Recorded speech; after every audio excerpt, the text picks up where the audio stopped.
It's a 68 Charger that I've designed for George Poteet. What's more natural for a Dodge Charger than NASCAR? An early NASCAR feel. George wants to use it, drive it, run it, race it. It won't have a heater, but it's got wipers. The motor we have for this thing that Ray Barton built is a clean 605 horse, and though we've built the motor, the internal parts are good for probably close to 1,000 horsepower.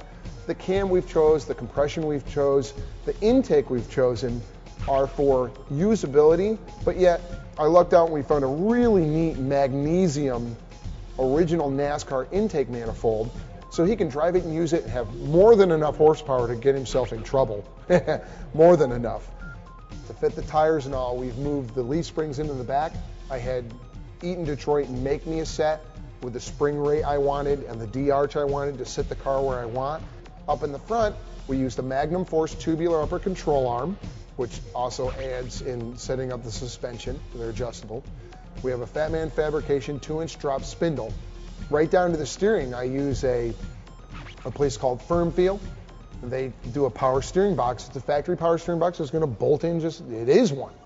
It's going to be refrigerator white. The back will have a stripe reminiscent of the Bumblebee stripes in dark oxblood, so I'm actually considering just good old red.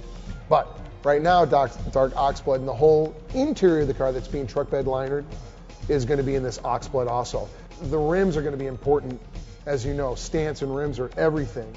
The rims, Budnick's new Muroc 2, it'll have a very impressive set of tires out back, especially with where the rear quarters wrap in.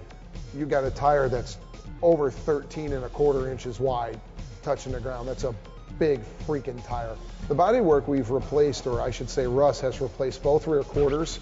We're replacing the trunk and the rear window channel. That is very stereotypical on a Chrysler B-body. The rear window channel and the trunk, they rust out. The standard lower patch panels in the front fenders. The rockers actually haven't needed anything. They're in great shape. The doors have had some minimal damage, minimal rust repair, but not a lot. They was really clean. The whole back section and the whole front section of the car, even the roll pans, were in great shape. It's never been tagged or had a front or rear end little collision or bump into a pole or anything like that. I'm doing some crazy brakes with Willwood. Wait till you see this. big. We're going with a small 15-inch rotor, and it's humongous. It's just awesome. People will be fainting. It's a 68 Charger with a Hemi and a stick. That's as good as it gets, you know, a lot of fun.